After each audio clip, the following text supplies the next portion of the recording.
Asteris, selamat datang di Beetle Channel. Semoga kita bahagia. Jangan lupa subscribe, like, komen dan share agar channel ini semakin berkembang.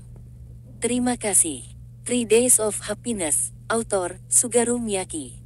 Bab 2. Awal dari akhir.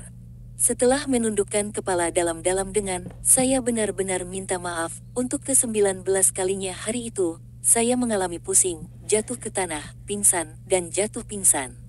Ini terjadi selama pekerjaan paruh waktu saya di Taman Bir. Penyebabnya jelas, siapapun akan pingsan mengerjakan begitu sedikit makanan di bawah terik matahari. Setelah memaksakan diri untuk kembali ke apartemen, mata saya sakit seperti digali dari dalam, jadi saya akhirnya harus pergi ke rumah sakit. Harus naik taksi ke klinik darurat memberikan pukulan lain ke dompet saya yang sakit. Selain itu, bos saya mengatakan kepada saya untuk mengambil cuti. Saya tahu saya harus memotong biaya, tetapi saya tidak tahu apa lagi yang bisa saya potong. Saya tidak ingat kapan terakhir kali saya makan daging. Saya tidak memotong rambut saya selama 4 bulan, dan saya tidak membeli pakaian apapun sejak mantel yang saya dapatkan musim dingin yang lalu. Aku bahkan tidak pernah pergi mengunjungi siapapun sejak memasuki perguruan tinggi.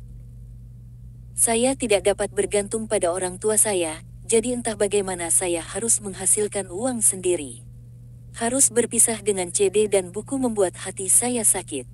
Itu semua adalah pembelian bekas yang dilakukan setelah pertimbangan yang cermat, tetapi itu adalah satu-satunya barang di apartemen saya yang dapat memberi saya uang. Saya bahkan tidak punya komputer atau TV. Saya memutuskan untuk setidaknya mendengarkan semua CD lagi sebelum mengucapkan selamat tinggal. Saya memakai headphone, berbaring di atas matras, dan menekan play. Saya menyalakan kipas angin biru dari toko barang bekas dan secara berkala pergi ke dapur untuk minum secangkir air dingin. Ini adalah pertama kalinya saya mengambil cuti kuliah. Tapi tidak ada yang benar-benar peduli dengan ketidakhadiran saya. Mereka bahkan mungkin tidak menyadari bahwa saya mengambil cuti. Album demi album dipindahkan dari menara di kanan saya ke menara di kiri saya. Saat itu musim panas, dan saya berumur 20. Tapi seperti Paul Nizan, saya tidak akan membiarkan siapapun mengatakan itu adalah tahun-tahun terbaik dalam hidup Anda. Sesuatu yang sangat baik akan terjadi pada kita di musim panas 10 tahun dari sekarang, dan kemudian kita akhirnya akan benar-benar merasa senang telah hidup. Firasat Jimeno salah. Setidaknya di sisi saya, tidak ada hal baik yang terjadi, dan tidak ada tanda-tanda hal baik yang akan datang. Aku bertanya-tanya apa yang dia rencanakan sekarang. Dia pindah sekolah di kelas 4, jadi kami belum pernah bertemu sejak itu. Seharusnya tidak seperti ini, tapi mungkin itu bagus di satu sisi.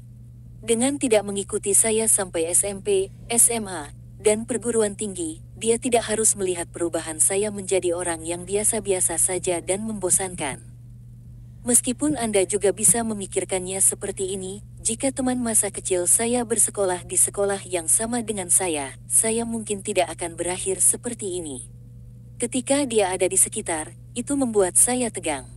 Jika saya melakukan sesuatu yang memalukan, dia akan menertawakan saya, dan jika saya melakukan sesuatu yang hebat, dia akan mengutuk saya. Mungkin karena ketegangan yang dia buat pada saya selalu berusaha untuk menjadi yang terbaik yang saya bisa. Selama beberapa tahun terakhir, saya terus-menerus menyesali hal itu. Apa pendapat saya yang berusia 10 tahun tentang saya sekarang? Setelah menghabiskan 3 hari mendengarkan sebagian besar CD saya memasukkan semua kecuali beberapa album yang sangat penting ke dalam kantong kertas. Saya sudah mengisi satu lagi penuh buku. Saya mengangkat mereka berdua dan pergi ke kota. Telingaku mulai berdenging saat aku berjalan di bawah matahari. Saya mungkin baru saja mendengar hal-hal karena tangisan jangkrik yang tidak teratur. Tapi rasanya seperti ada di telingaku. Pertama kali saya mengunjungi toko buku khusus ini adalah musim panas lalu, beberapa bulan setelah masuk kuliah. Saya belum memahami geografi kota dengan baik, jadi saya tersesat, dan harus terus memeriksa kemana saya berjalan. Setelah melalui gang dan menaiki beberapa anak tangga, saya menemukan toko buku. Saya mencoba pergi ke sana berkali-kali sesudahnya, tetapi saya tidak pernah ingat di mana itu. Bahkan ketika saya mencoba mencarinya, saya selalu lupa nama tokonya. Jadi biasanya cara kerjanya adalah setiap kali saya tersesat, saya akan berakhir di sana. Hampir seperti jalan menuju toko berubah dengan sendirinya. Baru tahun ini saya bisa sampai di sana tanpa tersesat. Ada Morning Glory yang bermekaran di depan toko sekarang. Karena kebiasaan, aku memeriksa rak buku murahan di depan untuk memastikan tidak ada yang berbeda, lalu masuk ke dalam. Itu suram di dalam gedung, dengan aroma kertas tua yang luar biasa melayang. Saya mendengar radio diputar di belakang. Melewati lorong sempit dengan membalikkan badan, aku memanggil pemilik toko. Lelaki tua itu menjulurkan wajahnya yang keriput dan tampak lelah dari antara tumpukan buku. Orang tua yang memiliki toko ini tidak akan menunjukkan senyuman kepada siapapun. Dia biasanya hanya menundukkan kepalanya dan diam-diam menelepon. Tapi hari ini berbeda. Ketika saya membawa banyak buku untuk dijual, dia mengangkat kepalanya dan menatap mata saya. Wajah pria itu tampaknya memiliki sesuatu yang mengejutkan di dalamnya. Yah, aku bisa mengerti itu. Buku-buku yang saya jual adalah jenis buku yang nilainya membuat mereka terus membaca. Melepaskan mereka pasti sulit dipahami oleh pecinta buku. Apakah kamu pindah atau sesuatu? Dia bertanya padaku. Itu adalah suara yang dilakukan dengan sangat baik. Tidak seperti itu. Kalau begitu, katanya sambil melihat tumpukan buku, mengapa melakukan sesuatu yang begitu boros? Kertas tidak bisa menjadi makanan enak. Tidak terlalu bergizi. Pria tua itu sepertinya mengerti lelukonku. Kekurangan uang tunai, mulutnya berkata, memutar. Aku mengangguk, dan dia menyatukan kedua lengannya seolah berpikir dalam-dalam. Kemudian seperti dia berubah pikiran, dia menghela nafas, berkata, butuh waktu sekitar 30 menit untuk mengevaluasi, dan membawa buku-buku itu ke belakang. Saya keluar dan melihat papan reklame tua di ujung jalan. Ada poster tentang festival musim panas, menonton kunang-kunang, menonton bintang, dan klub buku. Dari sisi lain pagar, saya mencium bau dupa dan tikar tatami, bercampur dengan bau pepohonan, bau yang agak nostalgia secara keseluruhan. Lonceng angin berbunyi dari rumah yang jauh. Setelah evaluasi selesai dan saya dibayar sekitar 2/3 dari yang saya harapkan, lelaki tua itu berbicara. Hai, aku ingin berbicara denganmu tentang sesuatu. Ya, kamu terluka karena uang, kan? Ini tidak seperti baru saja dimulai sekarang, jawabku dengan ambigu, dan lelaki tua itu mengangguk, sepertinya mengerti. Yah, aku tidak peduli untuk mengetahui seberapa miskinnya dirimu, atau seberapa miskinnya dirimu. Aku hanya ingin menanyakan sesuatu padamu. Pria tua itu berhenti sebentar. Kamu ingin menjual sebagian umurmu. Jawaban saya datang agak terlambat, terlempar oleh kombinasi kata-kata yang tidak wajar. Umur. Aku bertanya kembali, berniat untuk mengkonfirmasi jika mendengar dia benar. Ya, umur. Tidak, tapi saya tidak membeli. Tapi aku tahu itu dijual dengan harga yang mahal. Sepertinya tidak mungkin panas membuat telingaku mempermainkanku. Saya berpikir sejenak. Ketakutan akan usia tua pasti telah membuat lelaki tua ini kehilangan kendali. Itulah kesimpulan pertama yang saya dapatkan. Melihat wajahku, lelaki tua itu berbicara.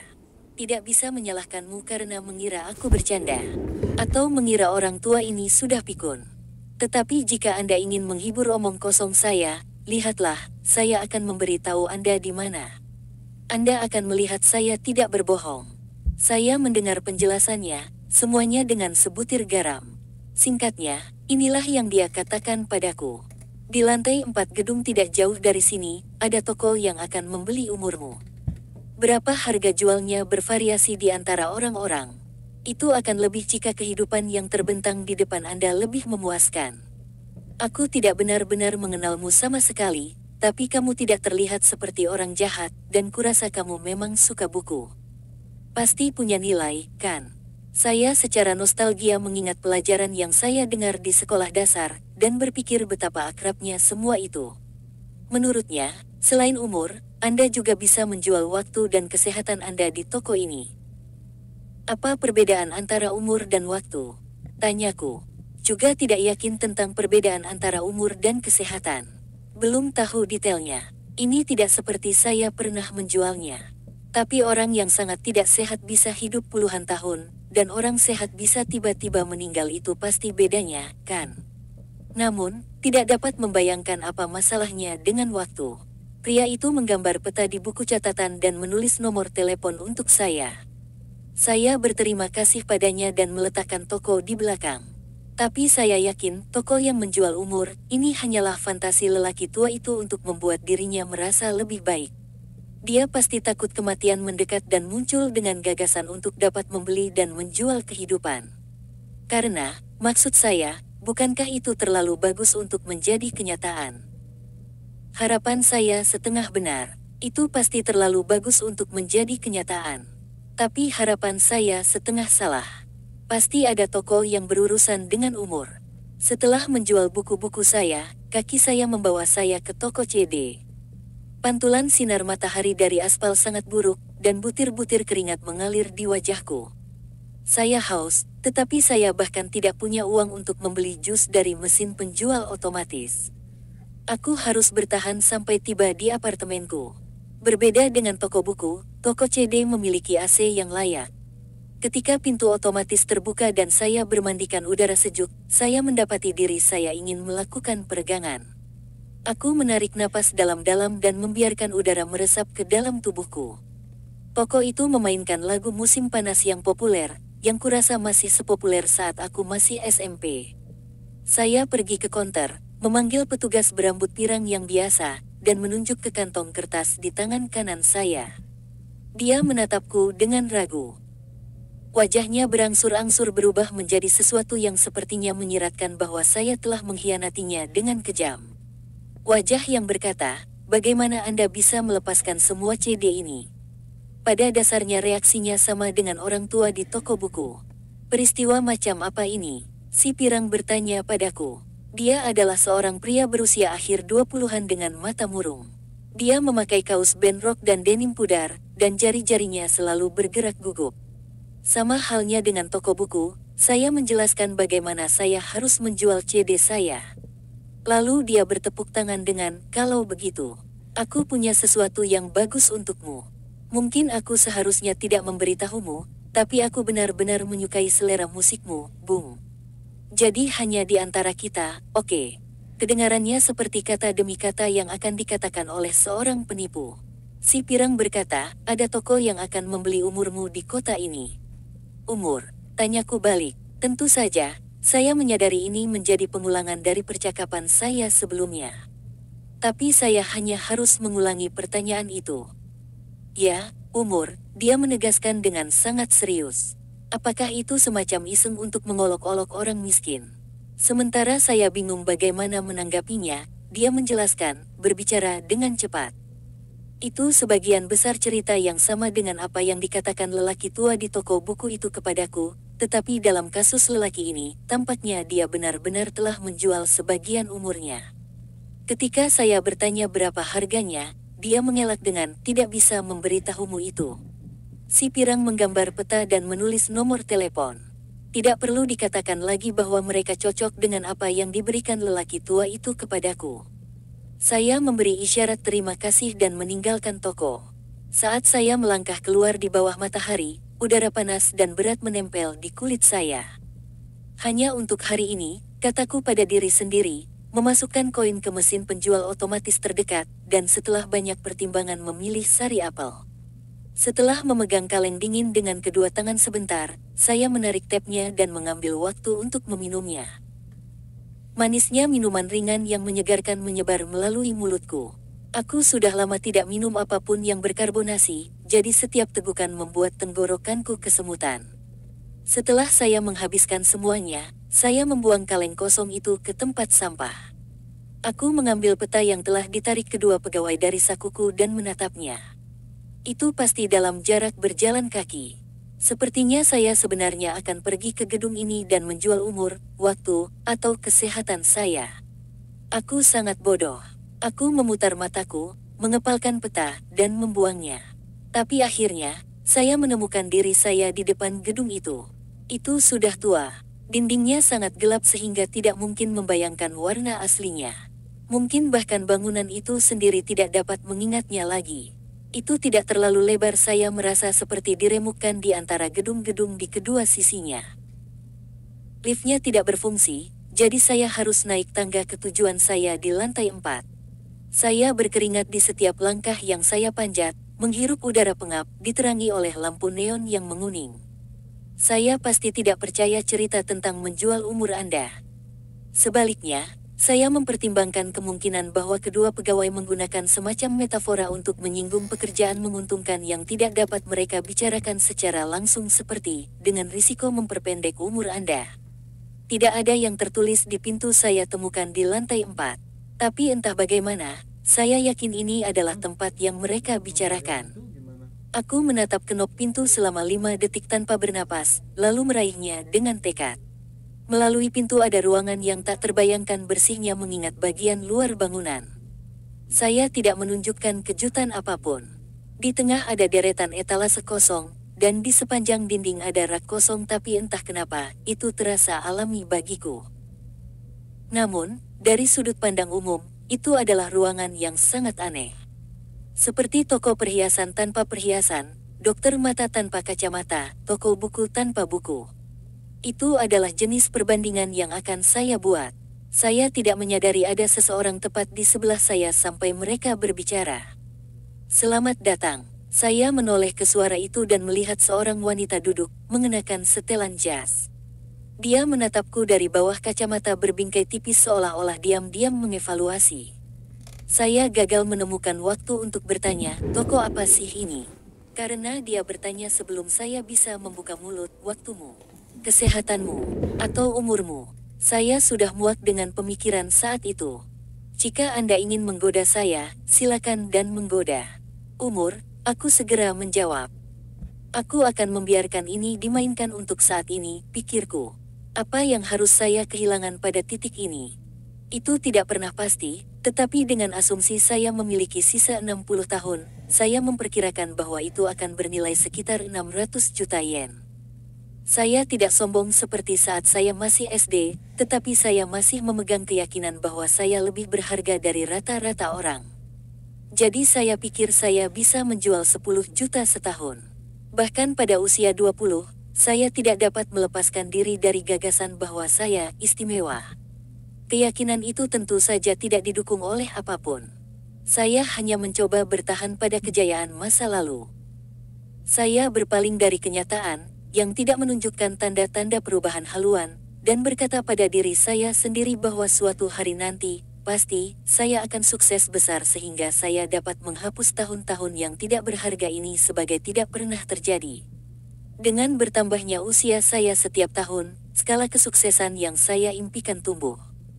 Semakin Anda terpojok, semakin Anda putus asa karena meja tiba-tiba berubah. Tapi ini sudah bisa diduga. Saat Anda tertinggal 10 poin di dasar kuarter ke-9, pesta pengorbanan tidak akan ada gunanya bagi Anda. Bahkan jika Anda tahu Anda lebih mungkin untuk menyerang, Anda tidak punya pilihan selain melakukan ayunan penuh dan membidik pukulan panjang. Tak lama kemudian, saya bermimpi tentang keabadian. Saya pikir kecuali saya mencapai kesuksesan yang melegenda sehingga nama saya akan dikenal oleh semua orang dan tidak pernah dilupakan selama berabad-abad, saya tidak dapat diselamatkan. Mungkin agar jalanku diperbaiki, aku membutuhkan seseorang, sekali saja, untuk menolakku sepenuhnya. Tanpa tempat untuk lari dan tidak ada cara untuk melindungi diri, saya harus dipukuli sampai saya menangis. Kalau dipikir-pikir seperti itu, menjual umurku pasti jawabannya. Maka tidak hanya kehidupan masa lalu saya, tetapi bahkan kehidupan saya yang akan datang akan sepenuhnya disangkal. Melihat lebih dekat padanya, wanita itu masih sangat muda.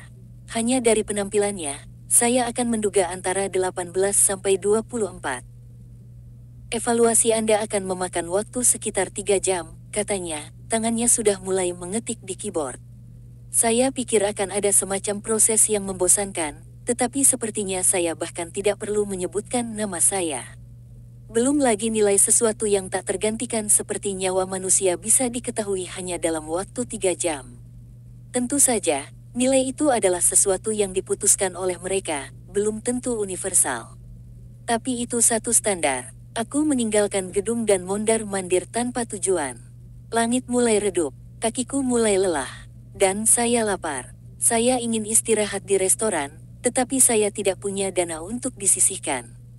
Dengan nyaman, saya menemukan sebungkus Seven Stars dan korek api 100 yen di bangku di kawasan perbelanjaan. Saya melihat sekeliling, tetapi tidak melihat siapapun yang mungkin menjadi pemiliknya. Aku duduk, dengan santai memasukkannya ke dalam sakuku, lalu pergi ke sebuah gang. Saya berdiri di dekat tumpukan kayu bekas, menyalakan rokok, dan menghirup asap dalam-dalam. Sudah terlalu lama sejak asap terakhir saya, jadi tenggorokan saya sakit. Saya mematikan rokok dan menuju stasiun kereta.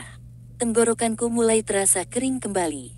Saya duduk di bangku di alun-alun dan memperhatikan merpati. Seorang wanita parubaya yang duduk di hadapanku sedang memberi mereka makan. Pakaiannya tampak terlalu muda untuk usianya, dan cara dia melempar makanan tampak gelisah. Mengawasinya membuatku merasa aku tidak bisa mengatakan dengan pasti apa itu. Ditambah lagi, melihat burung-burung mematuk roti, aku jadi membencinya karena memicu rasa laparku. Aku tidak terlalu lapar, tapi aku sedekat ini untuk mematuk tanah bersama merpati. Kuharap umurku laku banyak, pikirku. Seperti yang dilakukan kebanyakan orang saat menjual barang, saya mencoba meremehkan perkiraan saya tentang berapa harganya sampai saya melihat evaluasi yang sebenarnya. Saya awalnya berpikir di ranah 600 juta, tetapi seolah-olah untuk menghindari tawar-menawar lebih, saya mencoba membayangkan skenario terburuk. Mempertimbangkan itu, saya berpikir mungkin 300 juta. Ketika saya masih kecil, saya pikir saya bernilai sekitar 3 miliar, jadi dibandingkan dengan itu, bisa dibilang itu adalah perkiraan yang agak sederhana. Tapi saya belum melebih-lebihkan nilai hidup saya. Saya ingat saran Himeno tentang pengeluaran rata-rata pegawai, 200 hingga 300 juta. Padahal, ketika saya pertama kali mempertimbangkan nilai kehidupan di sekolah dasar, dan saya mendengar itu dari teman sekelas dengan prospek suram di depannya, saya berpikir, kamu tidak bisa memberi harga pada kesempatan untuk menjalani hidupmu. Saya akan meminta biaya pembuangan. Itu, saya sudah lupa. Saya kembali ke toko lebih awal dan tertidur di sofa, lalu dibangunkan oleh seorang wanita yang memanggil nama saya. Sepertinya evaluasi saya selesai. Ten Kusunoki, kata wanita itu, dia pasti mengatakan itu. Saya tidak ingat memberikan nama saya kepada mereka, atau bentuk identifikasi apapun. Tapi mereka tahu itu, entah bagaimana. Memang, tempat ini harus beroperasi pada sesuatu yang di luar akal sehat. Anehnya, pada saat saya kembali ke gedung, saya bersedia mempercayai cerita yang sangat teduh tentang menjual umur Anda. Saya dapat memberikan banyak alasan rumit mengapa hal itu terjadi, tetapi yang paling menonjol adalah wanita itu. Mungkin aneh memiliki kesan seperti itu pada seseorang sejak pertama kali bertemu dengannya. Tapi, aku merasa apapun yang dia lakukan tidak mungkin bohong. Tanpa ada hubungannya dengan rasa keadilan atau logika mereka, bahkan kualitas mereka, beberapa orang hanya membenci kesalahan. Dan kesan seperti itulah yang saya dapatkan darinya. Tetapi melihat ke belakang, saya menyadari mungkin intuisi saya kurang tepat. Mari kita kembali ke evaluasi. Segera setelah saya mulai mendengar kata 3 keluar dari mulutnya, berpegang teguh pada harapan jauh di dalam hati saya berpikir sejenak, wajah saya bersinar dengan harapan. Saya secara naluriah berpikir bahwa perkiraan masa kecil saya sebesar 3 miliar benar. Wanita itu, melihat wajahku, membuat pandangan canggung dan menggaruk pipinya dengan jari telunjuknya. Tampaknya merasa bahwa dia tidak bisa memberitahu saya secara langsung. Dia melihat ke layar komputer, dengan cepat mengetuk beberapa tombol, dan meletakkan cetakan di atas meja. Ini adalah hasil evaluasi Anda. Apa yang ingin kamu lakukan? Awalnya, saya mengira angka 300.000 di formulir itu adalah nilai 1 tahun. Dengan umur 80 tahun, itu akan menjadi 24 juta secara keseluruhan. 24 juta, terulang lagi dan lagi di kepalaku. Saya merasa seperti semua energi meninggalkan tubuh saya. Tentunya itu terlalu murah dengan cara apapun. Saya mulai meragukan toko itu untuk kedua kalinya. Mungkin ini penyiapan acara TV, atau eksperimen psikologis. Tidak, Mungkin itu hanya lelucon jahat, tapi sebanyak yang saya coba buat alasan, itu sia-sia. Satu-satunya hal yang mengalami kesulitan adalah akal sehat saya. Setiap indera saya mengatakan kepada saya, dia benar. Dan keyakinan saya bahwa ketika menghadapi sesuatu yang tidak rasional, merekalah yang Anda percayai. Bagaimanapun, saya harus menerima jumlah 24 juta ini. Itu saja membutuhkan sedikit keberanian. Tetapi wanita itu menghadap saya dan mengatakan kepada saya kebenaran yang lebih kejam. Ternyata, nilai per tahun Anda adalah 10.000 yen, nilai minimum yang bisa diambil seumur hidup. Karena Anda memiliki 30 tahun dan 3 bulan tersisa, Anda akan dapat pergi dari sini hingga 300.000 yen. Aku tertawa bukan karena aku menganggap kata-katanya sebagai lelucon, tetapi karena aku tidak bisa menahan tawa pada diriku sendiri ketika dihadapkan pada kenyataan yang begitu mengerikan. Dan di formulir itu ada hasil saya, urutan besarnya di bawah harapan saya. Tentu saja, ini sama sekali tidak menunjukkan nilai universal. Ini benar-benar hasil yang sesuai dengan standar kami, kata wanita itu seolah membenarkan dirinya sendiri. Aku ingin tahu lebih banyak tentang standar itu, kataku, dan dia mendesah kesal. Dia pasti mendapat pertanyaan itu ratusan, ribuan kali. Evaluasi yang tepat dilakukan oleh badan konsultan terpisah, jadi saya sendiri tidak tahu secara spesifik. Tetapi saya diberitahu bahwa faktor-faktor seperti tingkat kebahagiaan, aktualisasi, dan kontribusi dapat sangat memengaruhi nilainya. Singkatnya, nilainya diputuskan berdasarkan seberapa bahagia sisa hidup Anda nantinya, bagaimana itu akan membuat orang lain bahagia, berapa banyak impian yang dicapai di dalamnya, seberapa banyak kontribusinya bagi masyarakat, dan sebagainya. Ketidakberpihakan belaka menjatuhkan saya lagi. Jika saya tidak akan bahagia, atau hanya tidak akan membuat orang bahagia, atau tidak akan mencapai impian apapun, atau hanya tidak akan berkontribusi pada masyarakat jika saya tidak berharga dalam salah satu kategori mereka, aku akan baik-baik saja dengan itu. Tetapi jika saya tidak bahagia dan tidak membuat siapapun bahagia dan tidak mencapai impian apapun dan tidak memberikan kontribusi kepada masyarakat, saya tidak tahu kemana saya dapat mencari keselamatan. Di atas semua itu, 30 tahun lagi jauh lebih sedikit dari 20 tahun. Saya harus turun dengan beberapa penyakit besar, kan? Atau mengalami kecelakaan. Mengapa umurku begitu singkat? Tanyaku, berpikir setidaknya aku akan mencobanya. Saya sangat menyesal, tapi, kata wanita itu, sedikit menundukkan kepalanya, saya mungkin tidak membocorkan informasi lebih lanjut kecuali kepada pelanggan yang telah menjual waktu, kesehatan, atau masa hidup mereka. Aku berpikir dalam-dalam, alisku berkerut. Biarkan aku berpikir sebentar. Jangan terburu-buru, jawabnya, tetapi dari nadanya sepertinya dia ingin aku mengambil keputusan. Akhirnya, saya menjual semua 30 tahun, hanya menyimpan 3 bulan. Kehidupan saya yang melompat-lompat antara pekerjaan paruh waktu dan acara di toko buku dan toko CD telah membangun toleransi dalam diri saya untuk mendapatkan penawaran mentah. Sementara wanita itu menyuruh saya mengkonfirmasi setiap detail kontrak, saya kebanyakan terus mengangguk tanpa berpikir. Bahkan ketika dia bertanya apakah saya punya pertanyaan, saya bilang tidak juga. Aku hanya ingin mengakhiri ini dan keluar dari sini. Keluar dari toko ini. Keluar dari kehidupan ini. Kamu bisa melakukan transaksi hingga 3 kali, kata wanita itu. Artinya, Anda bisa menjual umur, kesehatan, atau waktu Anda 2 kali lebih banyak. Saya meninggalkan toko dengan sebuah amplop berisi 300.000 yen. Meskipun saya tidak memiliki indikasi visual atau ide bagaimana hal itu dilakukan, saya benar-benar merasa seperti kehilangan umur saya. Saya merasa lebih dari 90% sesuatu di inti tubuh saya telah meninggalkan saya. Mereka mengatakan seekor ayam dapat berlarian sebentar dengan kepala terpotong dan saya membayangkan itu pasti perasaan yang sama. Mungkin Anda sudah bisa memanggil saya mayat. Saya merasa lebih tidak sabar dalam tubuh yang dijamin mati tanpa melihat 21 daripada yang saya harapkan untuk bertahan hidup hingga 80. Berat 1 detik lebih besar dari sebelumnya. Saya juga tanpa sadar berpikir bahwa, hei, saya masih punya waktu 60 tahun lagi saat itu. Tapi dengan 3 bulan tersisa, Sekarang saya diserang dengan ketidaksabaran seperti saya harus melakukan sesuatu. Namun untuk hari ini, saya ingin pulang dan tidur. Saya sangat lelah karena berjalan-jalan di mana-mana. Saya ingin memikirkan tentang apa selanjutnya setelah saya beristirahat dengan nyaman dan dapat bangun dengan perasaan yang baik. Dalam perjalanan pulang, saya melewati seorang pria aneh. Dia tampaknya berusia awal 20-an, dan berjalan sendirian dengan senyum yang tampak membentang di seluruh wajahnya, seolah dia tidak bisa menahan diri untuk bersenang-senang. Itu sangat memperburuk saya. Saya mampir ke toko minuman keras di distrik perbelanjaan dan membeli 4 kaleng bir, lalu 5 potong ayam panggang dari toko tempat saya tersandung, dan mengerjakan keduanya saat berjalan pulang.